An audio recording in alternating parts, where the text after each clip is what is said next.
Shikues të nderuar, Dalpo Televizioni u përshëndes, ju ftoj të ndiqni edicionin informativ të lajmeve. Zbulime interesante ka në fshatin Mato Hasanaj dhe Tepelenës. Sipas arkeologëve është zbuluar një pjesë e kalas dhe hyrjet që ka patur qyteti. Zbulime interesante ka në fshatin Mato Hasanaj dhe Tepelenës. Sipas arkeologut Mirgen Shameda, është zbuluar një pjesë e kalas, hyrje që kjo ka dhe 3 kulla të zbuluara. Gjithashtu një hyrje në fortesën e Mato Hasanajt. Këtu ndodhemi në qytetin në fortesën e Mato Hasanajt, e cila ka qenë pjesë e Amandjes. Ndodhemi pikërisht në murat siç e shikoni, qyteti ka qenë shumë mirë i fortifikuar, me mure poligonal, siç e shohim këtu, me mure të rregullt kuadratik, dhe ka edhe një fazë të cilat kanë dhe një fazë më të vonë të antikitetit të vonë, e cila kalaja është i përdorur.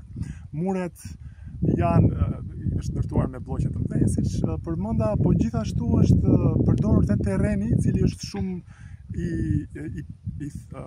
i thellë, domethënë, dhe kanë përdorur terrenin. Ka 3 kulla kryesore, qyteti ka 3 kulla kryesore, mbrapa nesh ndodhet kulla rrethore, e cila është shumë e veçantë për tipet e këtyre kalave. Ndodhet kulla e portës dhe një kullë tjetër vrojtuese. Qyteti ka një hyrje, dhe mendojmë se këtë vit kemi zbuluar një hyrje të dytë, pak më e vogël, pak më jo aq monumentale se hyrja e parë, por që na tregon dhe na hedh dritë në qytetin, në fortesën e Mato Hasanajt. Okej, faleminderit. Jemi në këtë moment me zhvillimet kryesore nga vendi.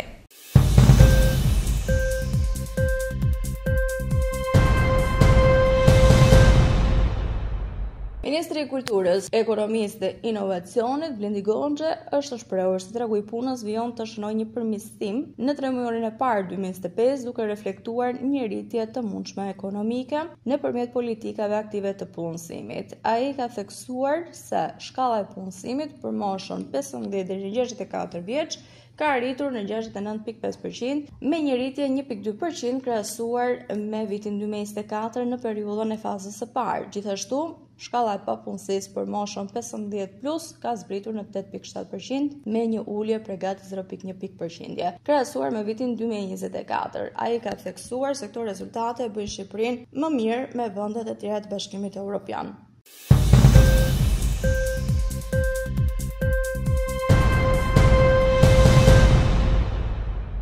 Viti i ri shkollor do të nisi më datë 8 shtator, të hënën e 2 të shtatorit. Ministria e Arsimit ka miratuar udhëzimin për strukturën e vitit shkollor, i cili përfshin të gjitha ciklet, përfshin shkollat e arsimit bazë nënvjeçar, shkollat e mesme të përgjithshme, por edhe arsimin profesional. Pushimet e dimrit për të gjithë arsimin parauniversitar do të nisin më 22 dhjetor, ndërsa rikthimi në shkollë bëhet pas festave të fundvitit më 5 janar 2026. Pushimet në mbyllje të semestrit të për shkollat e arsimit nënvjeçar do të fillojnë më 30 mars dhe do të përfundojnë më 3 prill 2026. Mbarimi i shkollës me përjashtim të maturantëve që e mbyllin vitin shkollor në 15 maj 2026 për të gjithë nxënësit e tjerë, nga klasa e parë deri në vitin e 2 të gjimnazit do të jetë më 12 qershor 2026. Provimet kombëtare të arsimit bazë, por edhe provimet e maturës shtatërore do të zhvillohen brenda muajit qershor, ku për vitin shkollor 2024-2025 u regjistruan 12.363 nxënës më pak në shkolla në të gjithë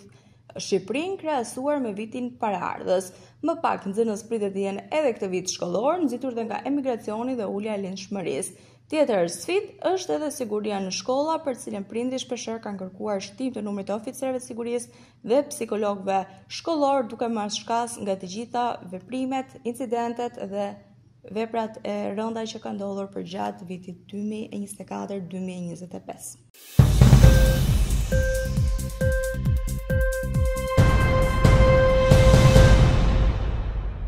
Pas goditjes për 4.1 ball në mëngjes që u shoqëruar përgjatë gjithë ditës së djeshme me lëkundje të shpeshta, një tjetër tërmet ka goditur përgjatë mbrëmjes vendin dhe ishte i shkallës 3 Richter dhe me magnitudë pra 3.1 në Tiranë.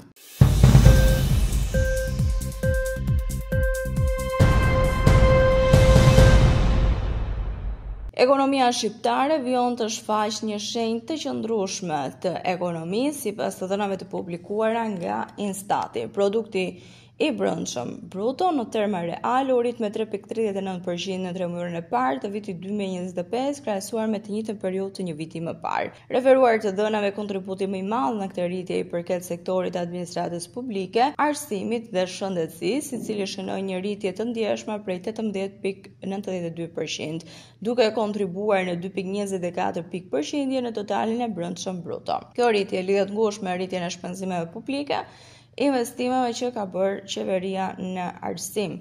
Po ashtu, sektori i pasurive të paluajshme që ka një trend pozitiv. Edhe grupi i tregtisë, transportit dhe akomodimit ka shënuar një rritje prej 2.12%. Në krahasim me tremujorin e 4 të vitit 2024, prodhimi i brendshëm bruto i përshtatur sezonalisht shënoi një rritje me 0.65%. Të dhënat e Instatit tregojnë se konsumi final i popullatës ka shënuar një rritje prej 2.47%.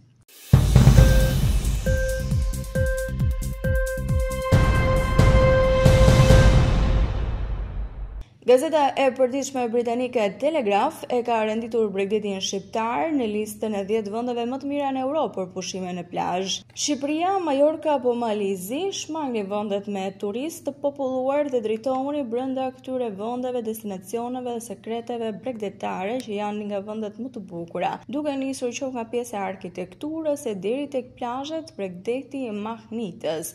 Pushimet në plazh janë të përshtatshme për një fundjavë të gjatë ose një aventurë disa ditore, nga deti, nga lumi, në ujvar apo edhe në plazhet që mund të jenë më të mira në Shqipëri, të tilla si Ishujt e Ksamilit. Perla e veçantë në detin jon ndodhet në qytetin bregdetar të Sarandës në jug të Shqipërisë. Gjithashtu, liçeni i Ohrit nuk ka vijë bregdetare, por asnjë problem sepse është një udhëtim i mahnitshëm në qytetin e Ohrit pa dalje në det. Në Dhërmi, gjithashtu në Shqipëri mund të vizitoni këtë rivjerë dhe mund të argëtoheni pa mas në gjithë bizneset që ofrohen në këtë të fundit. Liçeni i Shkodrës, liçeni më i madh i Evropës jugore dhe një rezervat natyror i mbrojtur që rrethohet nga male dramatike karstike me xhami, ishuj dhe gjire të fshehura, manastire e të tjera si këto, është shumë i nevojshëm për një pushim sa më relaksues. Këto janë disa nga vendet që ofrohen nga Telegraph që mund të vizitohen në Shqipëri fare mirë.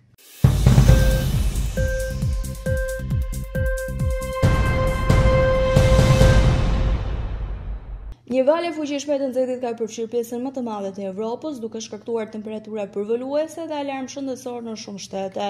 Spanja është mes vendeve më të prekura ku të shtunën në fundjavën që lam pas në qytetin El Granado u regjistrua temperatura rekord prej 46 gradë Celsius, më e larta ndonjëherë për muajin qershor, sipas shërbimit kombëtar meteorologjik. Në qytete si Sevilla dhe zonat përreth, termometri është rritur mbi 40 gradë, ndërsa muaji qershor është quajtur si një nga më të nxehtit që do të hyjë në historinë e Spanjës. Ndërkohë, alarmi kuq për temperaturat ekstreme është shpallur në disa zona të Portugalisë, Italisë dhe Kroacisë. Gjithashtu janë aktivizuar paralajmërimet portokalli në vende si Franca, Austria, Belgjika, Hungaria, Slovenia, Bosnia-Hercegovina, Serbia e Zvicra e në radhë.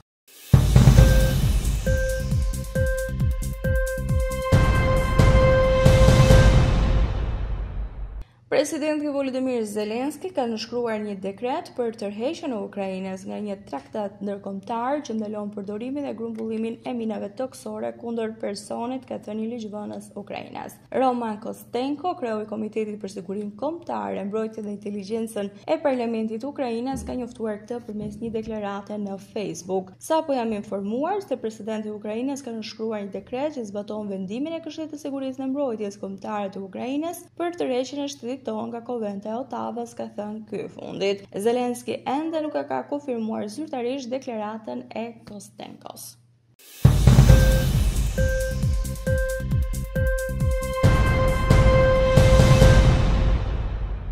Turqia po përballet me fatrat më të mëdha të zjarrit në javët e fundit, me mijëra hektar pyet të shkrumbuar dhe rrezik për banesa, pasuri dhe natyrë. Era e fortë dhe kushtet e vështira atmosferike po bëjnë punën e terfikësve dhe forcave ajrore akoma edhe më të vështirë. Izmiri është pothuajse katastrofë, hiri nga flakët kanë bërritur madje edhe në ishull e Patmosit në Greqi, ndërsa aeroporti Adnan Menderes në Izmir ndërpreu të gjitha fluturimet përfshirë linjë ndërkombëtare prej Londër, Kopenhag, Koloni dhe Sofia.